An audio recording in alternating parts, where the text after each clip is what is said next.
What's up, my friends? John Baruti here from... Did you get that? Did you get the pointing? From Baruti Success. This week we have a treat for you. This week I have interviewed a new friend, John Crisafulli, and John is the Senior Vice President of Business Development for First Commerce Bank. Why did I interview John? Well, people, Sally, Carl, we're a business channel. And the banks, they're doing that. They're not doing so well. So I figured, let's bring on an expert. Let's bring on a local, small, community business banking guy. You don't get better than that. And not only that, we have a 2-for-1. So John not only is the Vice President of Business Development for First Commerce, he is also the pizza guy, the original, as per him, I don't discount it, I truly believe it, the original pizza critic of New Jersey. Basically, Dave Portnoy, who? Johnny was before him. Okay, so I'm interviewing him. We're going through the whole banking situation, how we got into such a poop show with Signature Bank and Silicon Valley Bank crashing.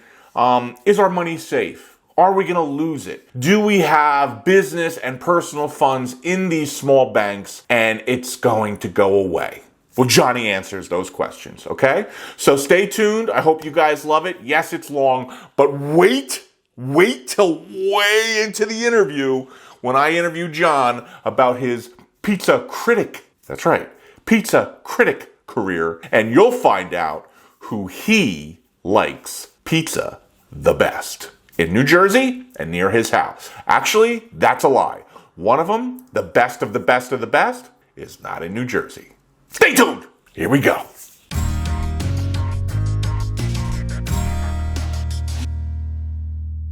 Today on Baruti Success, I have a good friend of mine, a new good friend of mine, John Crisafulli. Crisafulli?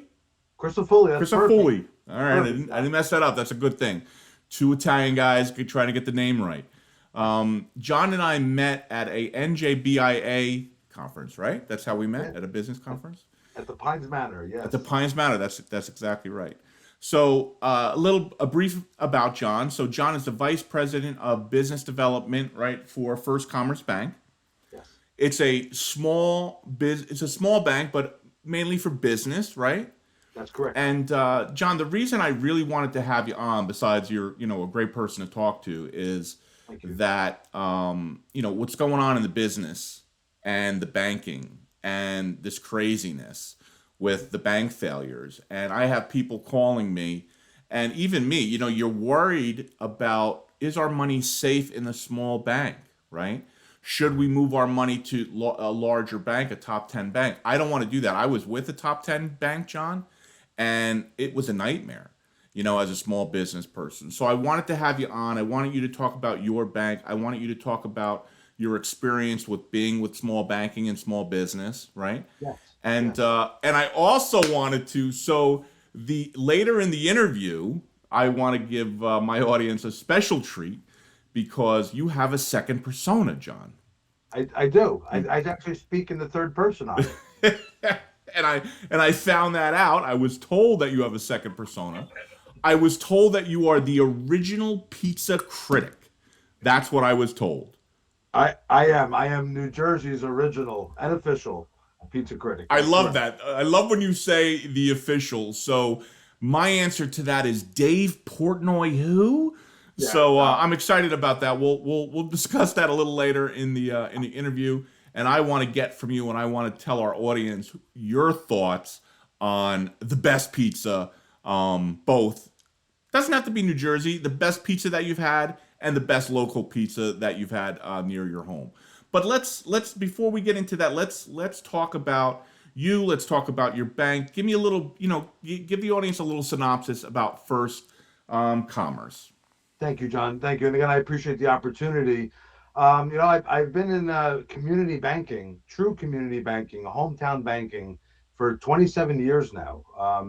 I always say that I learned the best from my mentors, my former bank presidents, people that I learned from in the industry, always great community bankers. And the truth is, community banking is the fabric of the local economy.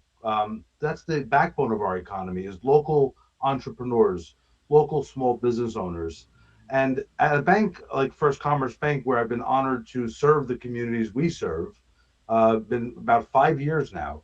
And I came in the capacity as a regional manager, where I oversaw the development of 5 branches. And I always inclined to helping business owners succeed and grow. A lot of people, they put their money in a bank just because the pens may be a certain color or this or that, or they tell the time and temperature on TV, and it's just there. But the truth is your bank helping you, right? When you put your money in the bank, a lot of people really need to understand the bank invests your money overnight, they lend it out, and are they really helping you as a business owners? And when I say helping you, are they trying to strategically connect you to help enhance and grow your business? Are they trying to understand? Now, I do say I have great business acumen. I know many industries, and I am my job is to help my customers be successful in any fashion or way, getting them clients, making key introductions for them. I do government banking at the bank. Sometimes a government account is very good for a business owner, or just like I said, strategically connecting the individual because my client's success is the bank's success. I always say, without customers, there's no bank, and I've been taught that. Customers make a bank, and the truth is, First Commerce Bank, we're opening our 11th office in Jackson. Oh, that's terrific. Um, yeah, we're involved in the local chambers of commerce.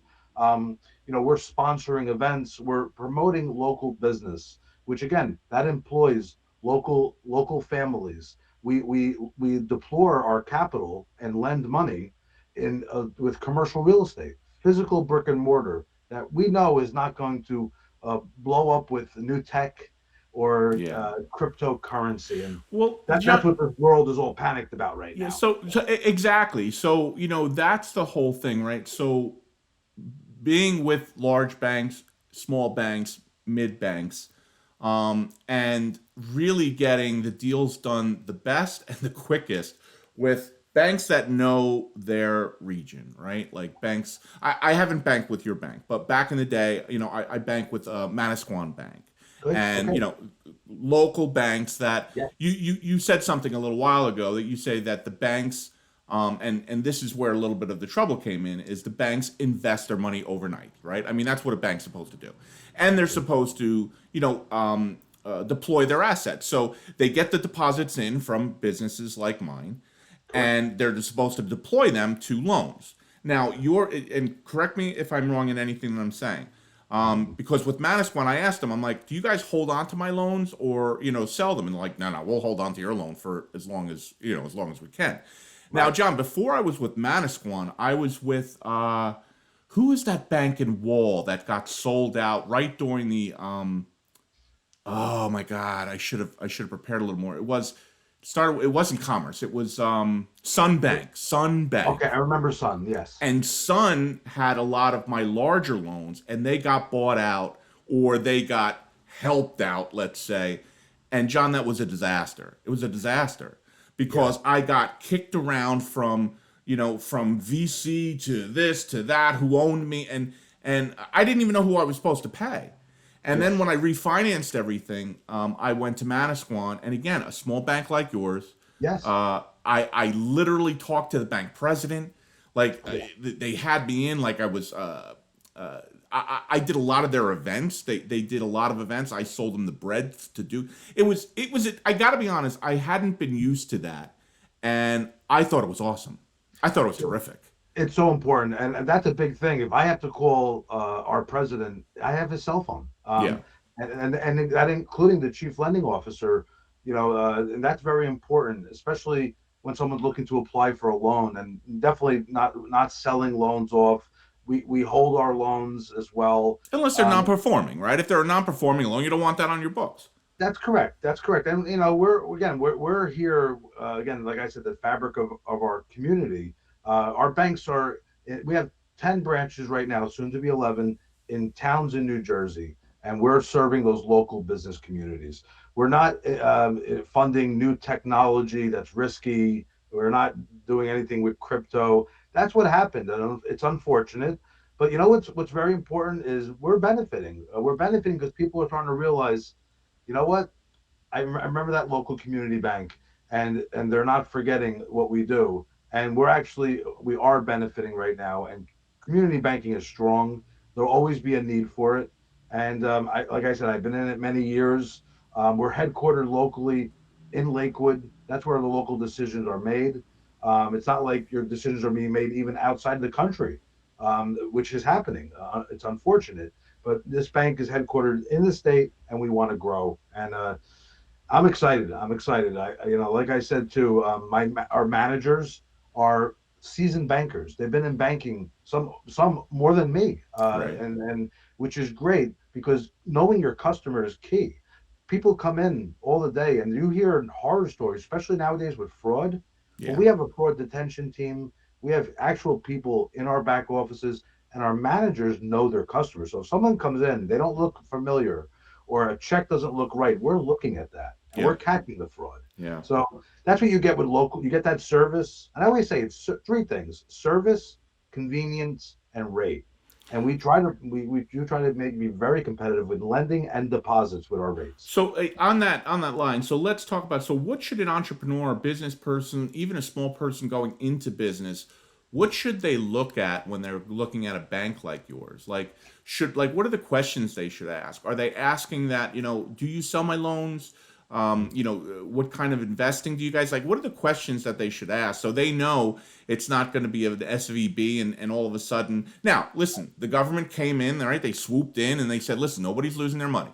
And they had to do that, right, John? Because if they didn't, it would have been calamity. I mean, honestly. Yeah, I mean, I found out Roku, right? We all Yeah. watch Roku. That was, imagine that, Right. It would have uh, been 1929 all over again. The bank runs in the whole 9 yards. yeah. But I have a question about that also about the $250,000 limit. But what should somebody that is looking for a bank like yours questions, or what should they look for?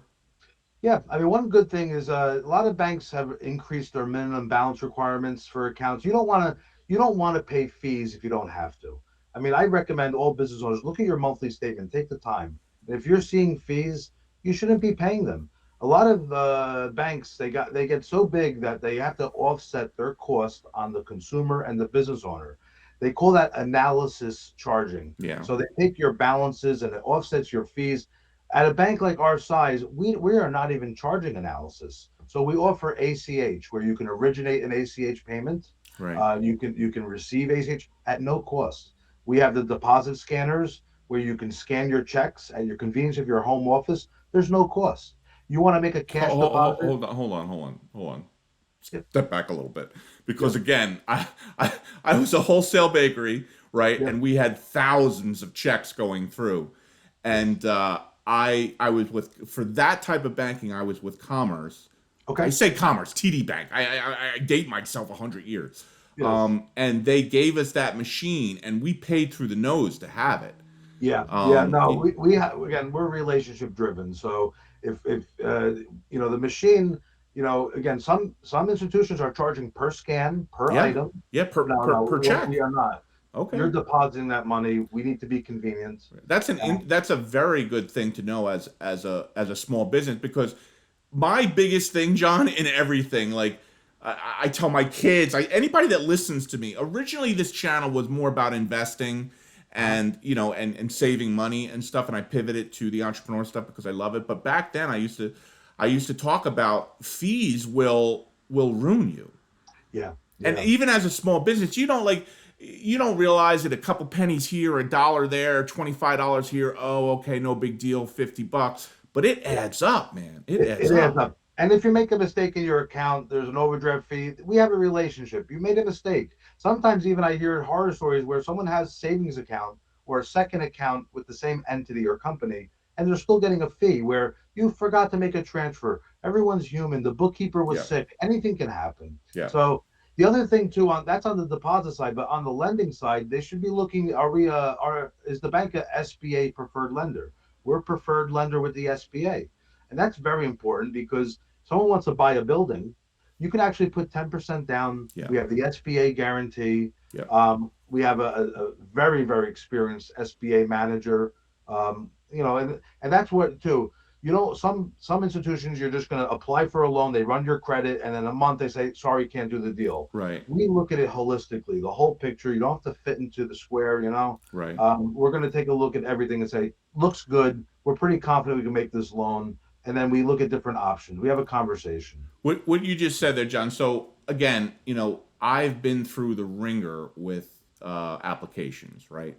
I've had small applications from 100,000 up to 3 million in Mhm. loans, Mhm. and the larger loans were always I always went through the SBA, and like you said, a SBA bank that's preferred. Yes. Now, again, to bring Sun up, they're no longer in business. It was an absolute disaster as far as that's all about, believe it or not, that's all about your banker. It's all about, have they gone through the process? Do they understand it? How many times have they gone through the process? Do they realize, okay, how are we going to represent your business to the SBA? Because it matters. The time frame matters. How they Right. pitch you to the SBA and the underwriters, because like for me, I was a cash business. Both of my businesses were cash businesses, Yes. and I mean, things didn't look as good as they were. And I'm like, guys, this is like, do you realize what we do here? And they're like, no, we really don't. And then going to, again, not to bring them up, but and I won't bring them up namely, but going to another bank that also does SBA loans, but does them specifically for small businesses like me, not Right. 10, 20, $30 million businesses, but Right. small community people like me, and could take you by the hand. And that 3 month, 6 month process was down to a month and a half, 2 months, and Yeah. less painless. Yes. You Yes. know, the Yeah. people the people that bought our ice cream store, Mm. they went for an SBA. I think it was an SBA 7B, 7A. Yes. 7A. I Uh-huh. bought the bakery with a 504, which is the one that you're talking about building. I had to occupy a certain portion. I leased out a certain portion, and Correct. I only had to put 10% down. And all of these programs are excellent programs. But Yeah. if and a lot of banks do it.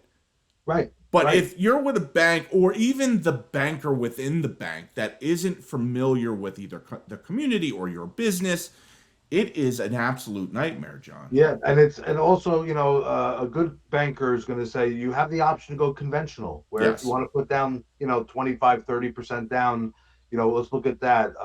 Not and then even in some cases, it just may not be the right fit for our bank, Right. but a real honest banker will actually work with. That's where sometimes a larger national bank or maybe even a bigger regional bank could come into play, Right. where you make that strategic introduction to Or help even a your bank, client even a broker at some point, depending at on your some. situation.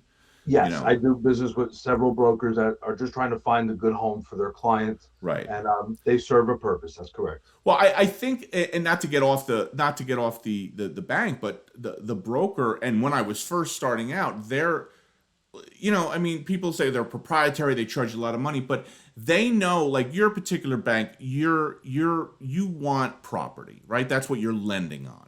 We're typically doing commercial real estate Right. on our loans. That's Right. correct. But for me, at the time I was building a restaurant, and this particular broker knew what bank had an appetite for, and restaurants are hard to finance, very hard to finance. And he knew exactly which bank, and it was a small bank, they're not around anymore, but he knew exactly which bank was hungry for loans Right. and would, overlook certain things, Yeah. and he was able to put me with that. So the fact that a large bank would never do that, John. They Right. wouldn't even know where to send you. A small bank like you, like you said, if you couldn't do the loan, you might be able to offer a broker. I deal with this, especially, a person in your position. Right. And I yes, and if someone has strong credit and they have good cash flow or good receivables or they have very good equipment, we look at that. I right. mean, we'll do an equipment loan, we'll do loans against receivables, but it has to make sense. Yeah. I mean, again, on a bigger picture, this what happened out west.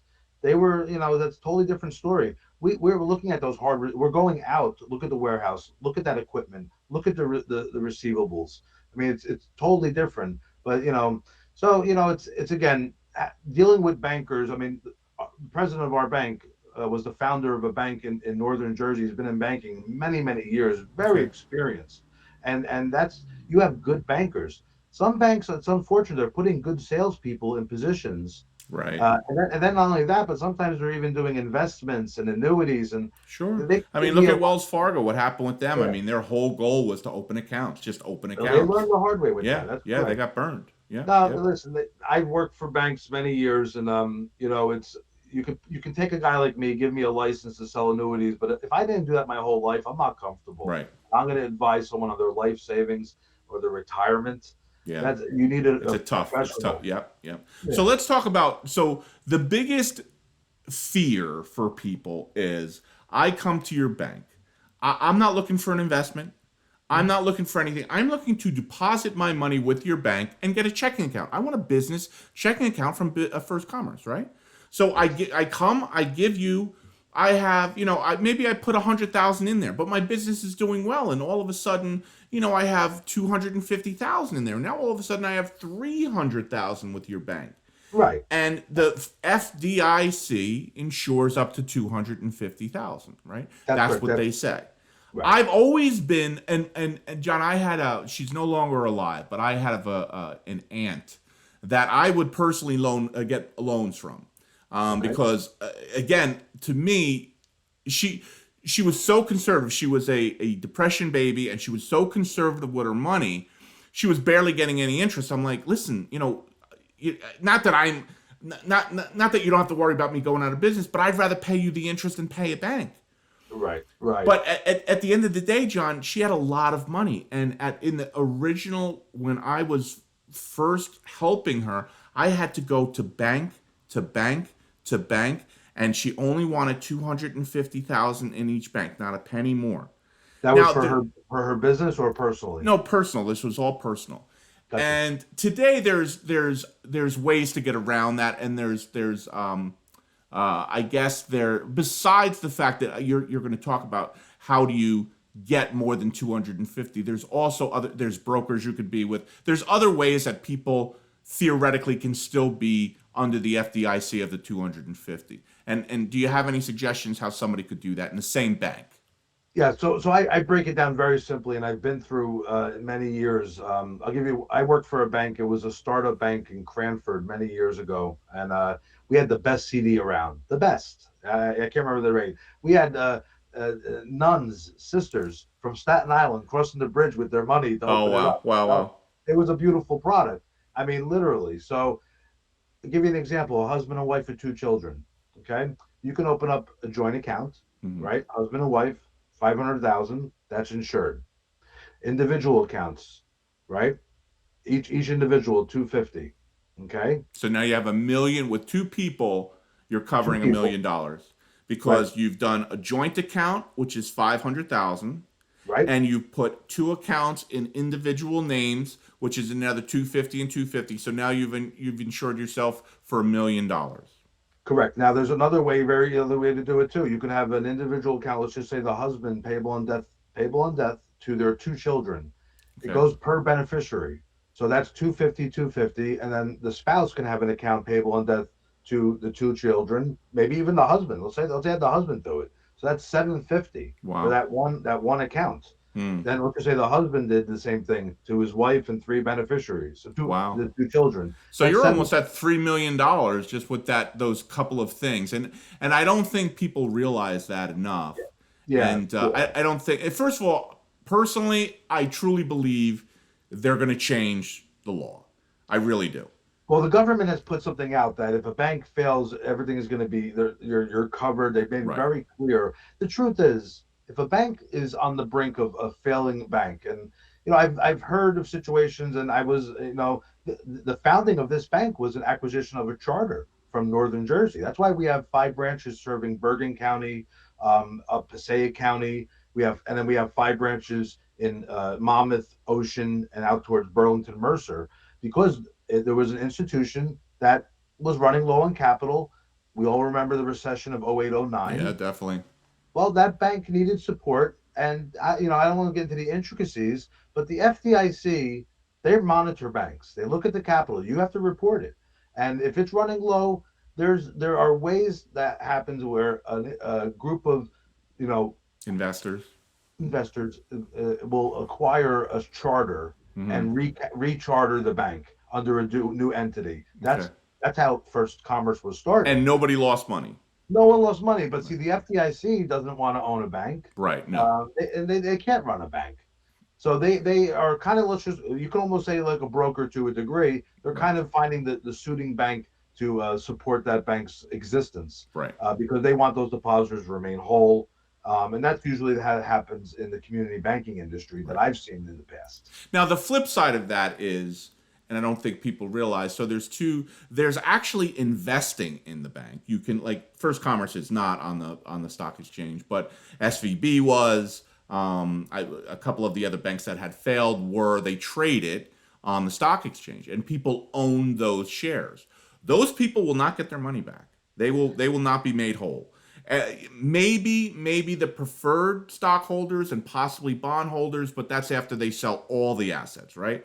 Yeah, So you have, yes, so yes. that's the difference of, so where you could lose your money is if you invest in a bank, it's just like any investment. If it goes upside down, you lose your money. But as far as, and the government, like you said, had made it very clear, if you put your hard-earned money in a bank, million, 2 million, 6 million, 8 million as a deposit, you are Right. not losing that. You're not losing it. You Yeah, put that in there with the understanding that it is back. Even though the FDIC is saying there's 250,000 in the insurance, and I fully believe, I don't know if it'll get approved because of what's going on in our political system. It's a poop show. But Mhm. I truly believe that number is going to tenfold, I believe, right? If not be unlimited. Yeah, Um, that could happen, yeah, and and we have businesses that keep, substantial balances. They have faith and confidence in the bank. They know our founders. They know the president. That's very important. Getting back to us knowing the customer, but we're very transparent. It's even myself. You could look at my career. I've been, it's all on LinkedIn. You can see right. all my history. Yep, And yep, again, it's always been community bank focused, yep. because I want to help my customer. And if I want to get something done for my customer is not a number. Okay. And that's the worst thing when you're onto the new account. No, we need to help this customer get to know their pains. Even if it's how to hire employees. Yeah, That's the biggest pain when I meet with business owners these days is no doubt. finding. Yeah. No So doubt. there's a nonprofit, and I'll give them a shout out. Bridging the Gap, Mike Ferrara. It's a great nonprofit. Mike served our country, and he's helping veterans get jobs. That's And terrific. veterans are timely; they'll show up, Yeah. they're disciplined, and I, he's I doing a gotta great be job. honest, John. I like when especially when I had the bakery. Nobody wants to work overnight. Nobody wants to drive, and I didn't reach out to that particular non for profit, but I was looking for things like that. Like, I'm like, people have to want to work, and I would love to hire military because who's better than that? Who's Yes, more yes, disciplined than that? I yes. mean, who can you rely on more than that? And that's terrific. So I'm going to underneath in the description, I'm going to link up your bank, right? I'll Thank link you. up your LinkedIn, and that's a perfect segue for us to go to your second persona. But before we get there, I'll link up the gentleman's non for profit because that sounds phenomenal. Yes, To yes, have a resource like that. yes. And I've told you this, and this is kind of how we met. That I'm looking to purchase a business. I'm looking to get back into the business world, right? Very And good. I am concerned, just like I was when I owned businesses, of the labor force, right? Right. So that is why I'm specifically looking for. I'm not looking to start anything up. I'm too old, right? I just am. I'm sorry, I'm not doing it, right? Even though every day, John, every day I have to fight with myself to not do it because it is exciting and you want to start something new. My goal is to buy an existing great business with a management team and employees already there. Yeah, That being yeah. said, keeping people and the atmosphere of the pay, is tough these days. It's very tough. It You know. is. It is. I mean, it's work ethic is important. To find good work ethic, and it's challenging. But you know, I don't want to know if you want to segue already to the pizza, but my mom, right? Mama Rose. I call her Mama Rose. She's the best waitress in Ocean County. You Okay, well, mentioned this. You mentioned this. Yes, yes, yes, during yes. the pandemic, Mama Rose worked. She was always there. Yeah, God bless her. God bless her for Yeah, still being a waitress. That's and dealing with people every day. Oh my God, God bless her. she loves it. She Yeah, loves yeah, no, I know, I know. My mom did too. You know, my mom went from owning the restaurant, being in the front of the house, being the waitress hostess, to working with me and being the front person on the phones, calling all the delis and restaurants, and being that person. She loved it. I mean, it. Yeah, absolutely loved it. And yeah. you know, I was more. I'm like, yeah, okay, mom, you get screamed at. You be up front. You're good. I'll be back here trying to make bread and trying to make money. But like your mom, so that is a perfect segue. So you kind of grew up in the food business like I did, right? Yes, yes. So you told Yeah. me tell me about your story. So I grew up in it because, like I mentioned, my mother grew up in it. Really grew up in it. My grandfather James, he was a street guy in Brooklyn. You know, he was hustling to make money, and he got an opportunity with by a lawyer in Brooklyn to own his own first restaurant. Hmm. And he said to his girlfriend in Brooklyn, Angelina, my grandmother, I'm going to put your name in lights. And he did. He opened up Angelina's in Long Island. They were highly successful. My mother grew up in the kitchen, work in the front of the house. My two uncles learned in the kitchen. That was their life. And I remember when they moved, they had a commercial company actually take them. They were very successful in New York, and they moved my grandparents and my uncles to Florida to bring New York style cooking to Florida, and they opened up Angelina's. And my uncles would fight in the kitchen. One would cook one way and one would cook the other. So my grandfather said, "Hey, you're getting your own restaurant." So they opened up Angelina's too. Okay. And when I went down to Florida to visit my family, it was in the kitchen, spending time with my grandparents and my uncles, prepping at 6 years old, peeling garlic, opening up the cans of Living it, tomato John. sauce. Lived it. Lived it. Lived it. Lived it. And Yep. I mean, the smell of the kitchen, I love. The gunk on your shoes, and Right. the working together as a team in the kitchen. And then, I lived in North Jersey. I grew up in Essex County in Cedar Grove. And when I was young, before I had my license, 14 years old, I worked in a pizzeria, well, really a deli. And at 16, I told the owner of the deli, it was Esposito's Pizzeria and Deli, still up there, different owners. I said, you should do pizza. You're just doing meat and you're doing a butcher and deli. Right. Do pizza and deliver because the only other place in town, Papa Tony's, they're not delivering. Right. Guess what? He did the pizza. He delivered. It's very Knocked it out of the many park, many right? years. Yeah. So I grew up in it. And I delivered pizzas to a banker at 18 years old. I was the best delivery boy in Essex County. If you lived in the early 90s, if you lived in Verona, Cedar Grove, Montclair, Caldwell's, I may You have delivered delivered you. pizza there. Yeah, and I delivered pizza to a banker. I knew his stepson, and he says, John, you count money really good. You want to be a bank teller? And that's where I got my first job as a bank teller in Orange with United Jersey Bank, Summit Bank, Nice. and that's how I got from the food industry into banking. It's So how service. did you get into reviewing and going to different places? How did that start? How So did you become Johnny C? yeah, so Johnny C was invented when we moved. My wife and I got married. We lived in Union County, and I was working in banking then. And we moved down to Ocean County. We bought a home, our first home, 20 years ago in Toms River, Okay. and I commuted to Union County for 10 years.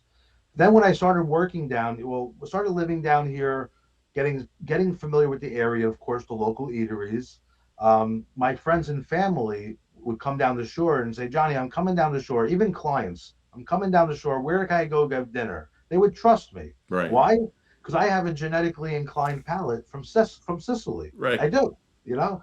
And my father's first generation. I'm second. But so one day my wife says to me, she goes, you keep telling people where to go. I even had a Word document with 10 pages, all my recommended Oh my restaurants. God, that's crazy. Oh, and I would email to people, Right, email. right. My wife says, you know what? Go downstairs, leave me alone, make a website, and call yourself Johnny C. the Pizza Guy. She invented me. Okay. So, now when I'm out late at night or going here or there, I say, honey, yeah, I'm Johnny. You made this. You created this. So So, first, where's the furthest you've been to review? geez, the furthest I've been to review right now, I would say Probably down in Florida, Bonita Springs. Okay. Okay. Yeah, down on the Gulf Coast. Okay. I was down there and I loved the pizza. It was great. And listen, my grandfather, they went down and they made pizza in Angelina's. Right. And my grandfather, he had to tweak the recipe because Yeah. we can get into water and it's a whole other We animal. talked about this, and the fact that you said that you could get great pizza in Florida, I feel the cringing of my followers that are like, there is no good pizza in Florida. Like, my aunt and uncle live down there, my cousins, they all say the same thing. There's no good pizza down there.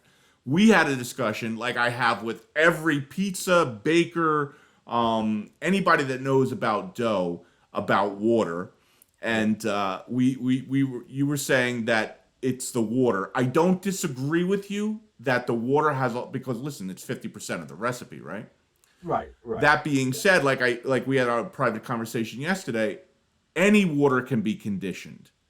That's correct. And like you said, was it your dad that tweaked the recipe? My grandfather, first when he moved down from Florida, from Long Island to Florida, he was bringing all the produce, all the ingredients, even the water from down from New York from his Right. distributor. But that's not And realistic. That's not no, realistic. within a year, 2 years, he started Yeah. tweaking with his recipes. Right. And then Florida actually started increasing their water filtration and things like Yes. that. But the recipes had to be tweaked. He got it close. My uncle says never really was like New York. Right, right. And Well, that's why listen, and this is what I get in such an argument with people. It will never be. And here's the reason. It's not the water, it's not the flour, it's the experience, John. When I'm in Naples, Italy, eating pizza or farinata, what they call it, it's different. It's a different, like, you cannot, and let's say my dad made it for me here and it was spot on. The recipe was the same. He brought the water, the flour, that it's not going to be, your senses will not taste the same, even if it's molecularly the same. It will not be the same because of the experience. Yes, And this is what people miss. Yes. Well, I mean, another reason why I really the pizza guy is very important thing to me because a lot of people, and I lived in North Jersey, we looked at the Jersey Shore as the beach. Good food, forget about it. Right. Good food, come on, this is North Jersey, we got it all. Right. Well, guess what? I didn't know about tomato pie in Trenton. Right. I didn't know about it. Yeah. Well, guess what? It is special. It's good stuff. It is great. And Yep. I call it tomato pie country. Yeah. I brought a guy that I do business with. He's born and raised in Bensonhurst, real Brooklynite. Right. I took him to Columbus Market. Okay. Oh my God, that pizza's so good. It's amazing. He said, Oh my Johnny, God. this guy was raised on L&B's, Yeah. Pomoni Garden. Did you have the chicken from there, from the Amish people? Have you tried that chicken? Oh, down the other end? Yeah. Oh my God. Like that small, it's not small. Columbus Market has some of the best food. It's crazy. People travel from all over for that. And the pretzels. The pretzels too. Yeah, yeah. No, it's an experience. It's like a day trip. It's definitely a day trip. It is. So on that line, John, I have a little bit of a beef with you because I went to your website. I told you I loved your skit in New York with the you know what? I'll put your link to your website and people can go see it themselves. There's a skit that you do in New York that I absolutely loved. It was awesome. Travolta? Yeah, the Travolta thing. And it was great. But the question being is, you don't rate the places you go. No. You don't give them, I think, because you have a little shtick with the Gavone thing. I personally think you should give restaurant, and it doesn't have to be pizza because you review a bunch of stuff. It's 2 Gavones, it's 5 Gavones. And, you're sticking to your guns. You're not doing it. Yeah. Like I look at my grandfather, and maybe the pie guy Chuck didn't come in that day, and Chuck didn't come in, and in comes Johnny C. I get it. It's not good, but my grandfather worked so hard, and I'm going to give him a 1 Gavone. Yeah, that's I the get problem. it. I get it. But people. Listen, Dave Portnoy is who he is, right? He's obnoxious. He created an empire. He's got the pizza thing. But people love to hate him because of the reviews, because of the numbers, because of this is a 1.2. I wouldn't give this to you know what I'm saying? Like, that's the whole, people love to hate him.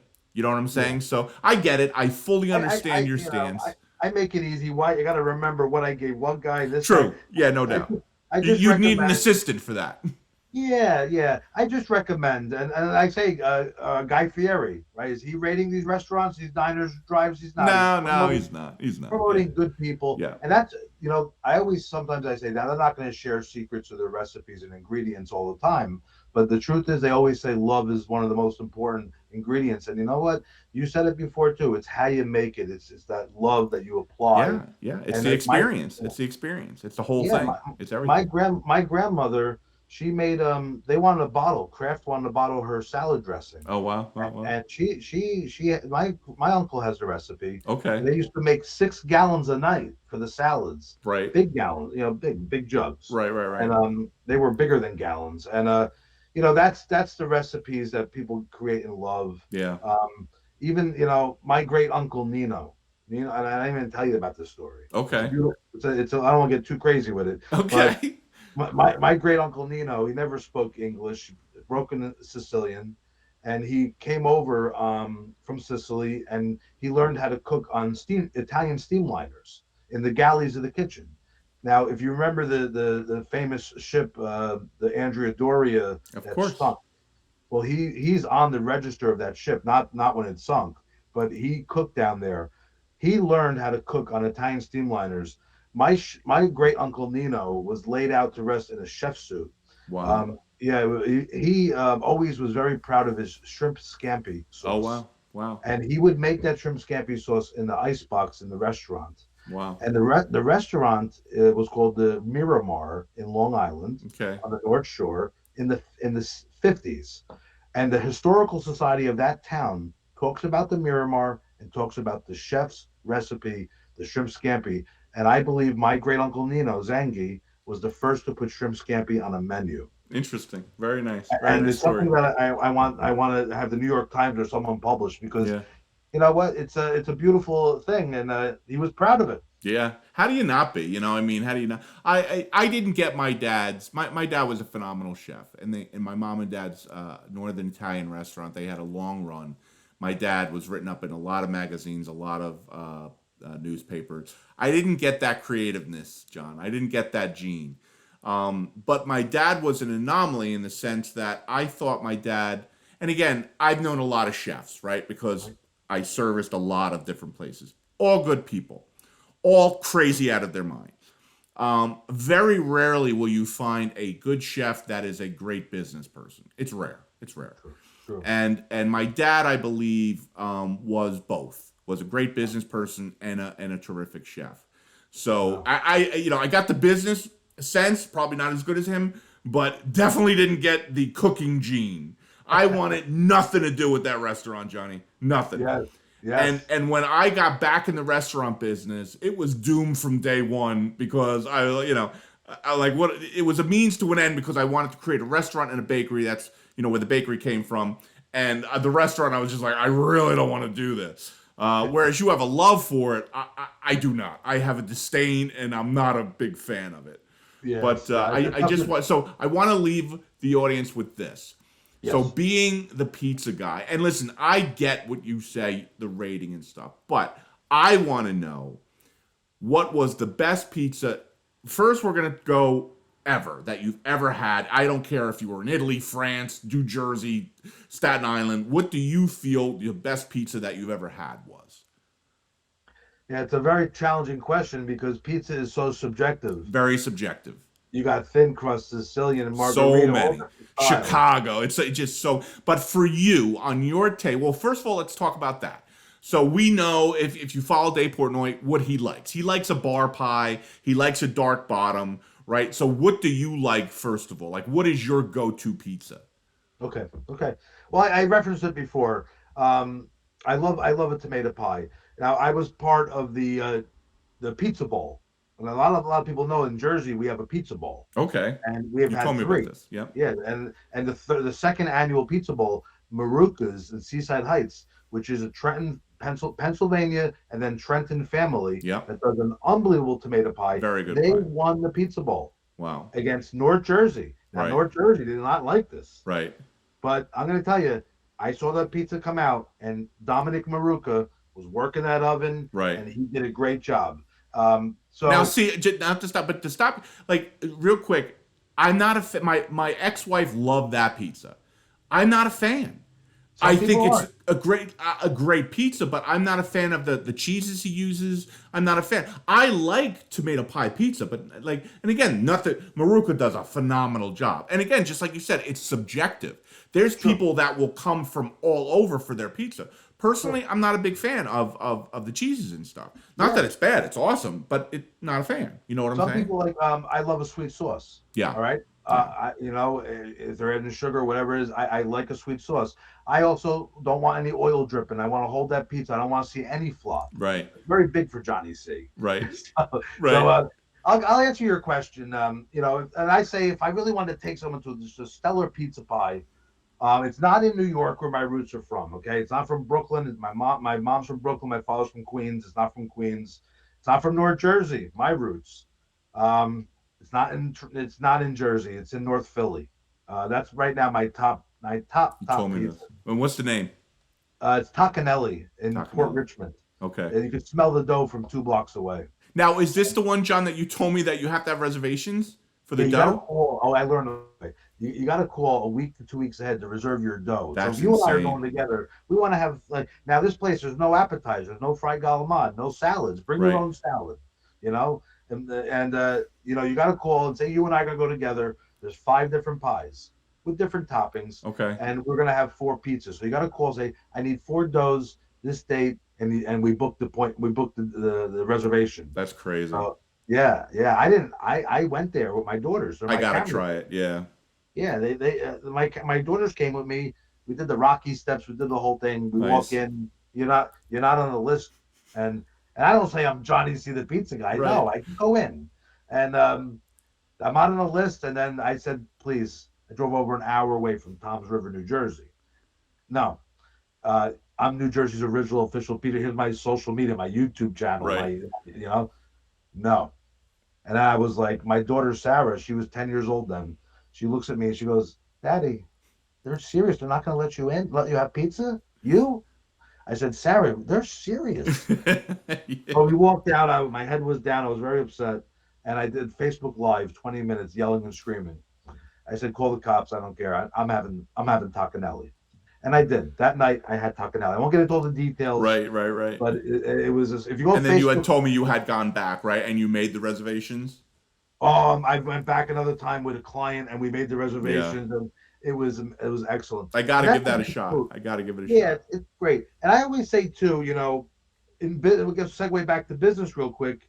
When I'm at an event, and I always tell business owners and professionals too, that especially if you're networking in sales, you want to try to, and I have my own business association with 7 towns, 150 plus members. I'm on Chamber of Commerce boards. I'm past president of Rotary clubs, and I love networking and Yeah. helping my clients succeed with my connections, my database, etc. Um, I always say people don't want to be sold. You want to work. That's the networking and Yeah. work on helping people get business. Yeah. And when I'm at an event, I'm not like I'm vice president, this senior business. Right. I say it, I'm vice president, but every bank does the same thing to a degree. Right. To a degree. But when I say I'm Johnny C, the pizza guy, New Jersey's original official pizza critic, the lawyers, the doctors, the gentlemen, people like yourself want to talk to me about what? Pizza. There's no doubt. There's no doubt. I mean, as They soon get as I heard that, I'm like, it was Wayne that introduced us, right? Wayne Staub. yes, It yes, wasn't yes. Bobby Considine because I'm very good friends with both. And I heard that. I'm like, I got to meet this guy. You got to introduce me to him. So that was. Now I'm not Yeah. going to let you off the hook just yet. So that's awesome. I don't know Tacanelli's. I'm definitely going to try. Well, first of all, you're in the Toms River area. That's where you live? Yes, yes. Like me. Northern Ocean County. Yes. So where locally, John, is your go-to pizza, your clutch pizza that you call up and you absolutely love? Um, Now, that being said, I'm going to preface this. I'm sure you have many. I'm sure you have many dear friends that are listening and are like, John, it better be my pizza. I get it. I Not only understand. that, my mom's gonna say, Johnny, you did the thing and you didn't mention Ippolito's. I understand. Well, Ippolito's on Route 70. The Ippolito family God bless Great them. My mom's people. like family, great people. Right. And So, there's not enough time for you to mention all the phenomenal pizzerias you go to. But yeah, if I had a gun to your head and I said, John, who within a 5 mile radius of your home, yeah. who is that? Well, I got a hot bag, so everyone should have a hot bag in your trunk. I got a hot bag. I still deliver pizza. So I go, if I got to get 5 minutes away to get a good pie, I'm going to Danino's on Maniloki Road in Brick. Ugh, I you like did their, it to. yeah, I don't not like Danino's. I eat Danino's. But yeah. It's listen, I mean that's very low. I'll be honest with you, Tom's River's tough. It's challenging it here. is. It is. You got It is. Brooklyn Pie. You got a bunch. I like Versace right over here in Silverton. They do a great job. There's a lot of good pizza Yeah, places Peter over here. Grippo here at Brooklyn Square. Great Yeah, guy. Give Brooklyn a Square. shout out That's to what. Yep, Peter. yep, yep. I mean, they did a funny story real quick. So, he had a pie that I loved called the Sophia Loren. Oh, okay. I said, Peter, tell me about the Sophia Loren. Why Sophia Loren? Well, Johnny, when we were in Brooklyn, this customer of ours, loyal customer, older man, says this pizza is so beautiful. It reminds me of Sophia Loren. Well, guess what? They kept the name, but guess what? They got a letter from Sophia Loren You're Foundation. kidding. Where? They said take it off, take it off. They had to remove it because I called. You're I said, kidding. They made him take it off. take it off. Now, Wow. so it's funny. My father, Papa C, took me to a pizzeria in Little Falls called Okay. Bellanote recently, Sure. and they have the Sophia Loren. So I did the video. I said, listen, I'm going to talk a little bit. God forbid you get a letter. Don't blame me. Right. It's not my fault. Yeah, we're from Brooklyn too, so it's very, So yeah, I mean, Okay, all right. Listen, like you said, subjective. I got nothing against them. I think my aggravation factor with them, and listen, I'm a fan. I go. My aggravation factor is the fact of the water controversy that we ship it from Staten Island. Johnny, it drives me nuts when I hear that. Well, they stopped shipping it. They have a machine in the kitchen that is called New York Water Company, and it Yes. changes the molecular structure of the water. Exactly, which is my point. That anywhere in the world you can change the water, even before that company came, you can either change the recipe or you can change the water to work. So that was my only caveat with them. But they do have good pizza. They do have good pizza. They do. On that note, John, I really appreciate you stopping by. I really appreciate you talking. I appreciate you, John. I think you alleviated. The sky is not falling for every small bank. We can, safely keep our money there. And listen, people just have to do their due diligence as far as the bank, right? Yes. They got it. And again, deposits will be safe. But even if you're investing in something, do a little research. You know what? And then also watch "It's a Wonderful Life." And if you Google "It's a Wonderful Life," I love that. I love it. If you Google "It's a Wonderful Life" community banking, it actually has a beautiful write up on the similarities. But that's about a bank going under to a degree. But but there is a connection because Jimmy Stewart knows everybody in the community. Yes. And it's a very, great very story. similar. It's a great story. A couple years ago, I started watching that. I never knew what the hype was. And John, I have to watch it every Christmas. I have to watch it every Christmas. It is a terrific show. But on that note, awesome seeing you. I don't want to hold you up any longer. And hopefully we can do an event together soon. Looking forward, John. Thank you so much. All right, John. You take care. Have a great night. Bye-bye now.